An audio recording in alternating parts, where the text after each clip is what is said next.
First वाली entry है sir, इसके 3 बैलेंस है। जनवरी 1 के क्वेश्चन नंबर पूछ रहे हैं, क्या पूछ रहे हैं बेटा मुझसे आप? सर ये बैलेंस पूछना। बेटा बैलेंस तो पूछ रहे हैं, किस क्वेश्चन का बैलेंस बताऊं आपको? जो मैंने ओपन किया इसका बताऊं या कोई और क्वेश्चन का बैलेंस पूछ रहे हैं? सर फर्स्ट का, फर्स्ट इन फर्स्ट आउट वाला हाथ। सर यही क्वेश्चन नंबर 2 का ही। अच्छा ठीक है, फर्स्ट इन फर्स्ट आउट, ये ले मैंने ओपन कर लिया, बताएं। सर इसका ये जो जनवरी 1 वाली है सर एंट्री, सर इसका बैलेंस। हाँ तो बेटा ये आप चेक करें जरा, क्या लिखा सर हुआ था? ये नहीं, सर 100 इसके यूनिट्स नीचे जो, मटेरियल के पड़े हैं 8 रुपए के हिसाब से, तो 100 को 8 से मल्टीप्लाई करें, 800 बना।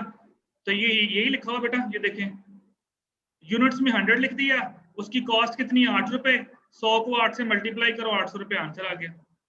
ये बैलेंस में पड़ा हुआ हमारे पास, यानी 800 सर इसके नीचे रुपए। जो बैलेंस आए हैं।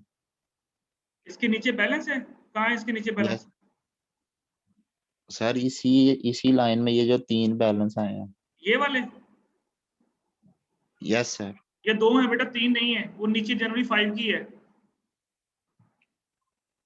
सर यही। अब आप जरा अगली अगली ट्रांजैक्शन देखें। जनवरी 1 को आपने यूनिट खरीदे हैं 100, 8.50 के हिसाब से। तो आपने क्या करना है, आपने नीचे लिखा जनवरी 1 दोबारा, ये रिसीव्ड, रिसीव्ड का मतलब होता है खरीदने वाले। 100 यूनिट्स खरीदे 8.50 के हिसाब से, तो 850 बने। ये आपने एंट्री लिख दी। अब आपने इसका बैलेंस करना है। ये 100 यूनिट हमारे पास पहले स्टोर में पड़ा हुआ है, ये वैसे का वैसे लिख दिया, और ये जो 100 आपने मजीद खरीदे हैं इसको दोबारा यहाँ पे लिख दिया बैलेंस में।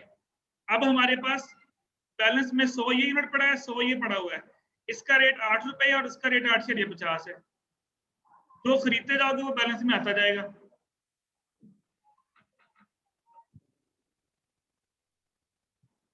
जी आई समझ? यस चलें थर्ड मेथड की तरफ जाते हैं बेटा। यही क्वेश्चन है आपके सामने जो अभी लिखा था। थर्ड मेथड था हमारा वेटेड एवरेज। उसमें क्या था, फाइफो मेथड में ये था कि उसने कहा कि जब आपने यूनिट बेचने हैं तो आपने ऊपर से नीचे की तरफ यूनिट्स इशू करने हैं। लाइफो मेथड कहता है कि जब आपने यूनिट बेचने हैं तो आपने नीचे से ऊपर की तरफ जो है वो यूनिट इशू करने हैं। जबकि जो वेटेड एवरेज मेथड कहता है वो कहता है ना ऊपर से नीचे की तरफ इशू करने हैं, ना नीचे से ऊपर की तरफ इशू करने हैं, बल्कि आपने क्या करना है, आपने एवरेज रेट लेना है। इस मेथड के अंदर बैलेंस करना ज्यादा आसान होगा। बाकी मेथड्स में आपको बैलेंस लिखना पड़ रहा था, इस मेथड के अंदर हम बैलेंस साथ साथ करते जाएंगे। वही क्वेश्चन है, देखिए जनवरी 1 को आपने 100 यूनिट खरीदा 8 रुपए के हिसाब से, 800 रुपए आ गया।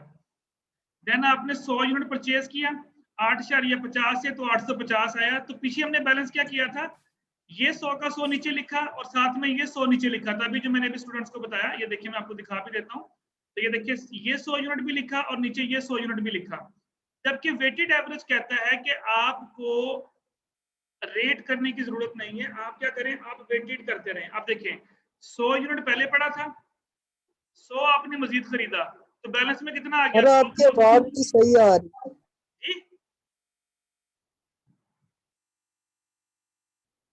जी बेटा क्या बोला आपने, क्या हो रहा है?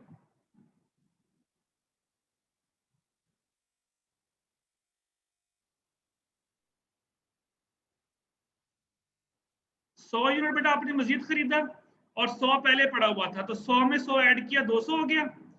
800 रुपए पहले थे, 850 की मजीद चीजें आई, तो 800 जमा 850, तो ये 1650। यानी वेटेड एवरेज के अंदर आपने क्या करना है, जो चीज आप खरीदते जा रहे हैं उसको ऐड करते जाएं, जो चीज बेचते जा रहे हैं उसको माइनस करते जाएं। इसमें बैलेंस करना ज्यादा आसान है as compared to FIFO method and LIFO method. तो आपने जनवरी 1 को 100 यूनिट खरीदा, आपने यहां लिखा, 100 पहले पड़ा था, 100 में 100 ऐड कर दिया, 200 हो गया। 800 रुपए की चीजें पहले पड़ी थी, 850 की मजीद खरीदी, तो 800 जमा 850, 1650। अब ये जो रेट आपने यहाँ पे लिखना है, ये रेट आपने खुद निकालना है।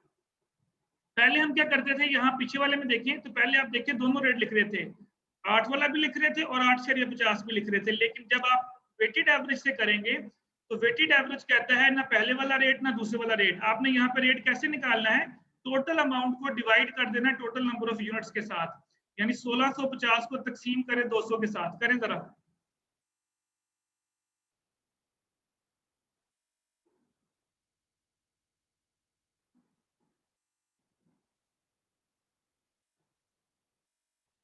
1650 को 200 से तकसीम करें, क्या आंसर आता है बेटा? सर 8.25। 8.25। तो यहाँ पे जो 8 लिखा हुआ है ये गलत लिखा है, यहाँ पे आपका क्या आएगा? 8.25 आएगा। ये देखिए नीचे उसने सही लिखा हुआ है, यहाँ पे उसने गलत लिखा हुआ है। तो यहाँ पे जो आपने रेट लिखना है वो क्या लिखना है? 8.25। दोबारा सुने, जो चीज आप खरीदते जाएंगे उसको आपने ऐड करते जाना है बैलेंस के अंदर, और जो चीज आप इशू करेंगे उसको माइनस करते जाना है। अब देखें, अगली ट्रांजैक्शन थी कि आपने 100 यूनिट्स इशू किया। हमने 100 लिखा। फाइफो मेथड में था कि ऊपर से नीचे की तरफ इशू करते थे, लाइफो में नीचे से ऊपर की तरफ। अब यहाँ पे हमारे पास बैलेंस में ना ऊपर है ना नीचे है, हमारे पास सिर्फ यूनिट्स पड़े हैं। तो हमने क्या किया, हमने इस 200 यूनिट में से ये 100 यूनिट इशू किया। रेट क्या था जो यहाँ पे लिखा होगा? 8.25। यहाँ पे देखिए 8.25 लगाया, इन दोनों को मल्टीप्लाई किया तो 825 आंसर आ गया। अब आपके पास 200 यूनिट था, उसमें से आपने 100 इशू कर दिया, तो बैलेंस में कितना रह गया? 200 में से 100 निकाले 100।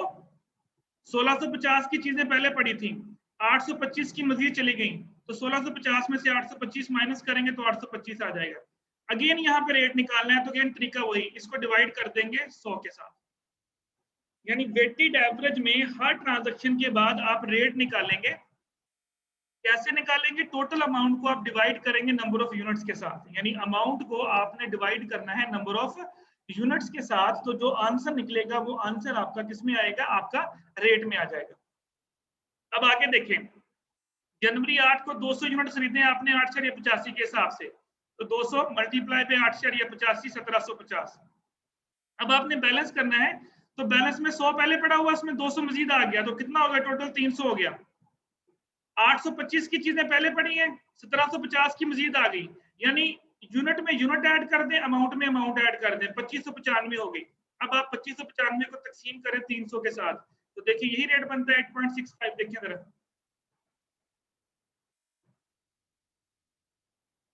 2595 को तकसीम करें 300 के साथ,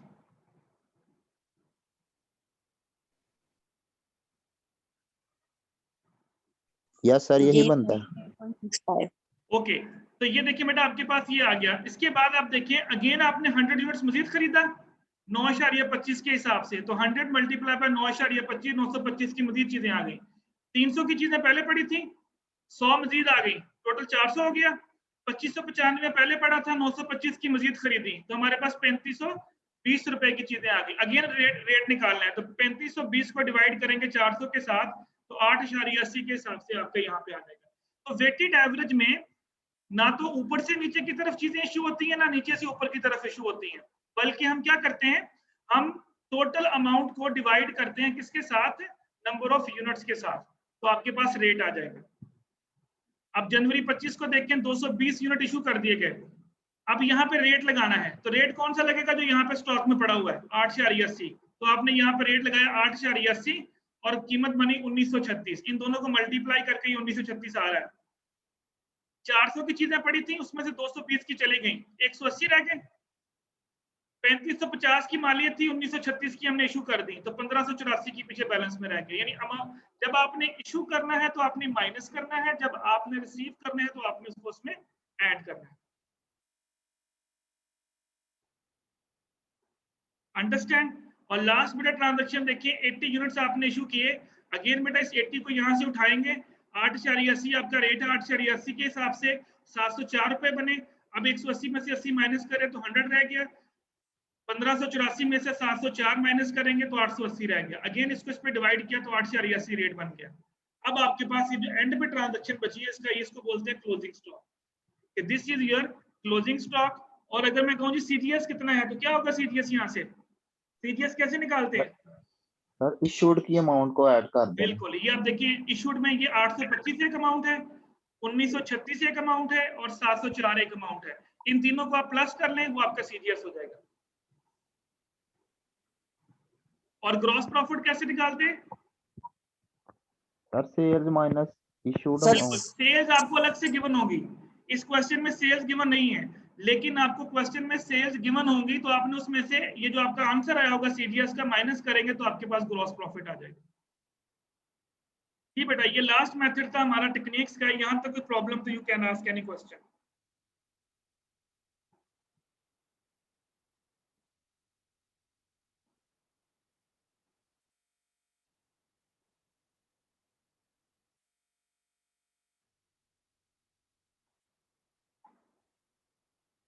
जी बेटा, एनीवन एनी कंफ्यूजन? सर एक मर्तबा फिर से रिपीट कीजिएगा। किसको रिपीट करूं बेटा, क्या चीज रिपीट करूं? सर ये जो जनवरी 1 का बैलेंस है सर, वो बैलेंस और रिसीव सर जो इशू किया है जो बेटा आपका यहाँ पे बैलेंस आता जाएगा, वो बैलेंस आपने कैसे निकालना है? ये आपके पास जो अमाउंट है इसको आपने डिवाइड किया 200 के साथ, तो जो आंसर निकलेगा वो रेट बन जाएगा यहाँ पे। जब आपने इशू करना है तो जो यूनिट आप यहाँ से इशू करते जाएंगे उसका ये रेट जो भी यहाँ पे होगा वो लगाएंगे, मल्टीप्लाई करेंगे, ये आंसर आया। मैंने ये बताया कि जो चीज रिसीव करेंगे उसको ऐड करते जाएंगे, जो चीज इशू करेंगे उसको माइनस करते जाएंगे।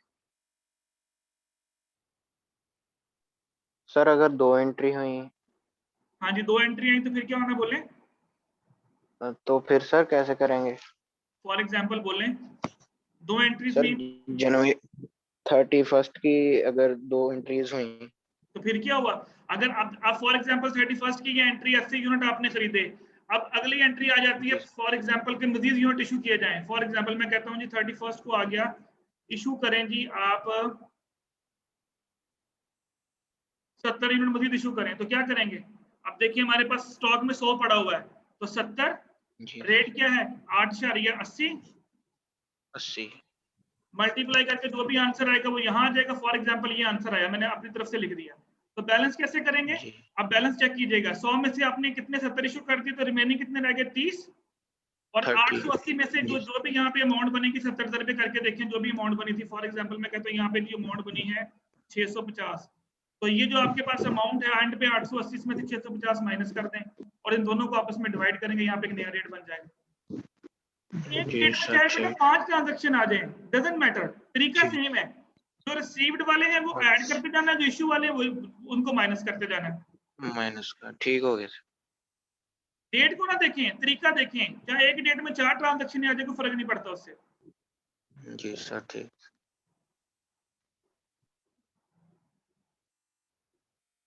चलिए थोड़ा सा बेटा मैं आपसे डिस्कस करना चाह रहा हूँ पेपर पैटर्न के ऊपर, थोड़ा सा वो डिस्कस कर लेते हैं।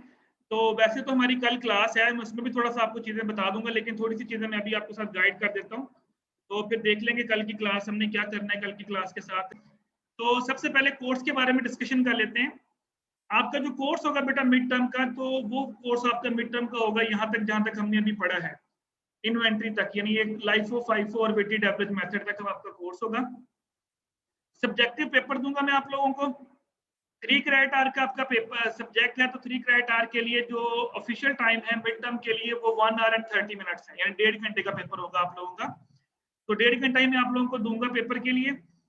पेपर वाले दिन आप लोगों के सभी के जो है आप लोग जूम के ऊपर इसी तरह मेरे साथ ऑनलाइन होंगे। जब पेपर का टाइम स्टार्ट होगा, चीजें पहले एक दफा सारी सुन लीजिएगा, फिर जो चीज आपको ना क्लियर हो मुझसे क्वेश्चन पूछ लीजिएगा।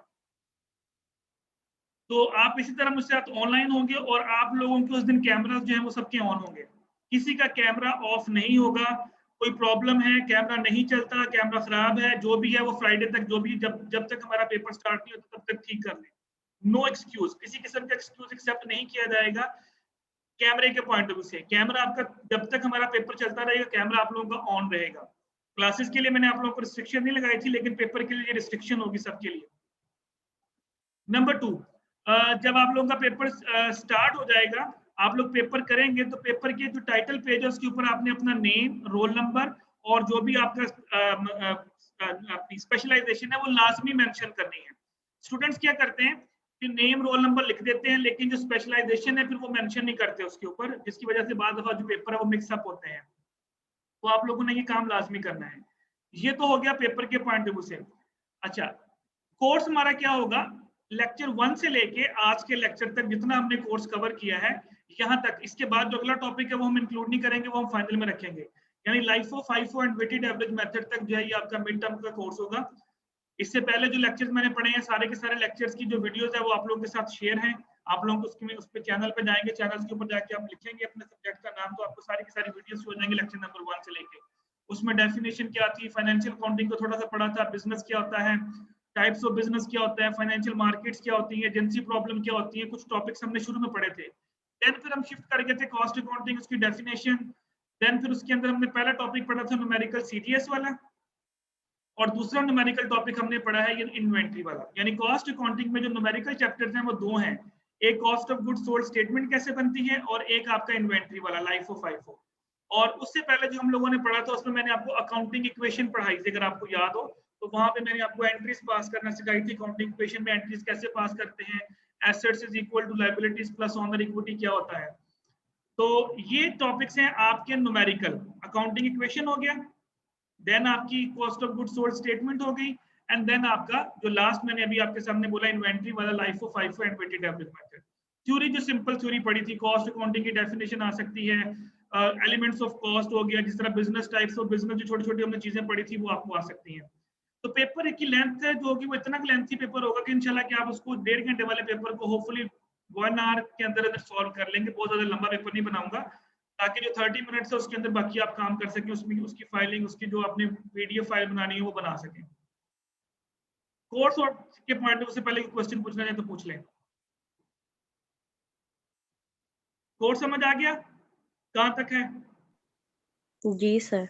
ओके, देन अगला बेटा द मोस्ट इंपॉर्टेंट थिंग, जब आप लोगों ने पेपर कंप्लीट करना है तो पेपर कंप्लीट करने के बाद जब आप लोगों ने फाइल को पीडीएफ में कन्वर्ट करना है तो उस फाइल का नाम आपका ऐसे होना चाहिए। फॉर एग्जांपल सबसे पहले आप अपना लिखेंगे रोल नंबर, कि आपका रोल नंबर क्या है, देन आप ब्रैकेट के अंदर लिखेंगे, क्योंकि आपके पास एक ही सेक्शन है, मेरे पास आपका इवनिंग सेक्शन ही चल रहा है, तो यहाँ पे आप लिखेंगे एडीपी इवनिंग और आगे लिखेंगे इस तरह से।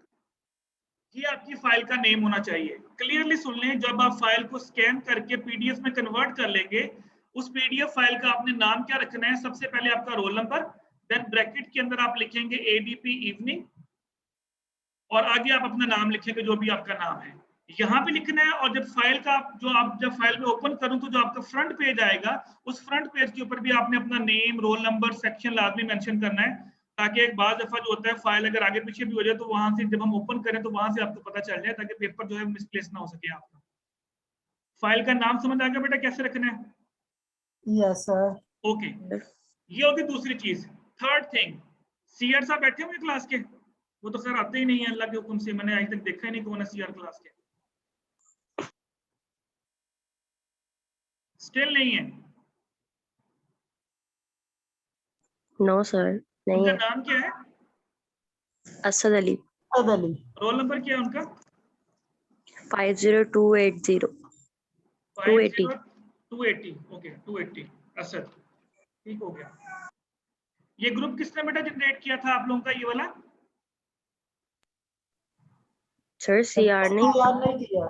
ओके, अब आपने सीआर को ये कहना है कि वो एक ग्रुप जनरेट करेंगे व्हाट्सएप का, व्हाट्सएप का ग्रुप जनरेट करेंगे आप लोग। बल्कि आप रहने दें, आप ग्रुप रहने दें, मैं आप लोगों को एक ईमेल आईडी दूंगा।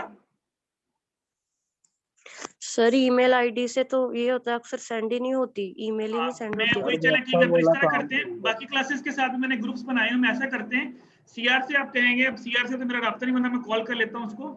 आप एक ग्रुप जनरेट करेंगे जिसका नाम होगा मिड एग्जाम एडीपी, यानी एडीपी मिड एग्जाम, उस नाम से ग्रुप जनरेट हो जाएगा, उसमें आप सब लोगों को ऐड कर दिया जाएगा। तो ये जो फाइल आपने जनरेट करनी है उस ग्रुप में आपने शेयर करनी है। वो ग्रुप सिर्फ और सिर्फ मिड टर्म का जो पेपर है वो सबमिट करने के लिए बना है, उसके अलावा उसमें कोई आप लोगों ने बातें नहीं करनी, कोई क्वेश्चन नहीं करना। कोई प्रॉब्लम आएगी तो आप इसी ग्रुप में करेंगे जिस जो ग्रुप हमारा बना हुआ है, जो हमारे क्लास का ग्रुप बना हुआ है, या मेरे पर्सनल नंबर पे आप मुझे मैसेज कर सकते हैं। उस ग्रुप के अंदर सिर्फ और सिर्फ आप लोगों ने उस दिन क्या करनी है, अपनी मिड टर्म की जो फाइल आपने जनरेट की है वो आपने सेंड करनी है। वो मैं ग्रुप जनरेट करवा लेता हूँ सीआर से, वो आपको यहाँ पे शो हो जाएगा आप लोगों को। तो आप लोगों ने उस ग्रुप को सीआर ज्वाइन करवा देगा, आप लोगों को सबके नाम ऐड कर देगा। अगर किसी का नहीं नाम ऐड होता तो वो सीआर से कांटेक्ट करके अपना नाम लाजमी ऐड करवा लें। उस दिन मुझे नहीं कहना कि सर मुझे शो नहीं हो रहा, ये नहीं हो रहा, वो नहीं हो रहा। तो ग्रुप आज या कल में जनरेट हो जाएगा आप लोगों का, मैं सीआर से कहता हूँ। आप पूछे बेटा कोई प्रॉब्लम, जो भी पूछना है पूछे, एनीथिंग। सर आपने कहा 1.5 घंटे का टाइम होगा, सर पेपर सेंड करने के लिए उसके 5-10 मिनट मिल सकेंगे या नहीं? बेटा 1.5 घंटे का मतलब मैंने ये भी साथ बोला है कि पेपर ऐसा होगा कि आप 1 घंटे में सॉल्व कर लेंगे। एक्स्ट्रा टाइम आप लोगों को 1 मिनट का भी नहीं मिलना। पेपर में ऐसा सेट करूंगा जो 1 घंटे तक सॉल्व हो जाएगा। आप लोगों ने, अगर मैंने फॉर एग्जांपल पेपर 12 बजे शुरू हुआ है तो 1:30 तक आप लोगों ने मुझे वो सेंड करना है पेपर। जिसकी फाइल लेट आती जाएगी डेफिनेटली व्हाट्सएप के ऊपर टाइम आता जाएगा। जिसकी फाइल लेट सबमिट होगी उसकी नेगेटिव मार्किंग होगी। मैं आप लोगों को 2 घंटे भी दे दूं ना, फिर भी आपने 10 मिनट एक्स्ट्रा मांगने आप लोगों ने। वैसे मैं जो बाकी जो क्लासेस है मैं उनका 1-1 घंटे का पेपर ले रहा हूँ, आप लोगों को मैं 1.5 घंटा इसीलिए दे रहा हूँ कि आप लोग जो है काम उसमें कर सके। तो पेपर इतना लेंथी होगा कि आप उसको 1 घंटे में सॉल्व कर सकेंगे, वो मेरी हेडेक है, उसकी टेंशन ना ले आप। तो जो टाइम मेंशन होगा उसी के अंदर अंदर आपने फाइल बना के मुझे सेंड करनी है। 8.5 शीट मैं भी सेंड कर दूं बेटा अभी वो मुझे उन्होंने उसमें सेंड किया है, मुझे नहीं पता कि उन्होंने आपके साथ अभी क्यों नहीं शेयर की। मे पॉसिबल उसमें कोई चेंजेस ना होनी हो, तो बेहतर है कि जब जो आपकी कॉलेज वाले अगर सेंड करेंगे तो वो ज्यादा बेहतर है। इन्होंने भी सिर्फ और सिर्फ उस ग्रुप में सेंड किया जो फैकल्टी ग्रुप है हमारा। Okay sir. ठीक है, अभी तो अगर तुमने कहा कि शेयर कर दें तो मैं आप लोगों के साथ शेयर कर दूंगा। वैसे मैंने आपको बता दिया कि फ्राइडे को आपके साथ मेरा पेपर है। पहला पेपर आप लोगों का मंडे को है बिजनेस फाइनेंस का, देन ट्यूसडे को है आपका BE and CSR, then entrepreneurship अगले दिन, देन प्रिंसिपल्स ऑफ, यानी Monday Tuesday Wednesday Thursday Friday तक पेपर है आप लोगों के लगातार। Second last principle of macro economics, और आखिरी मेरा है कॉस्ट अकाउंटिंग। लास्ट पेपर हमारा है।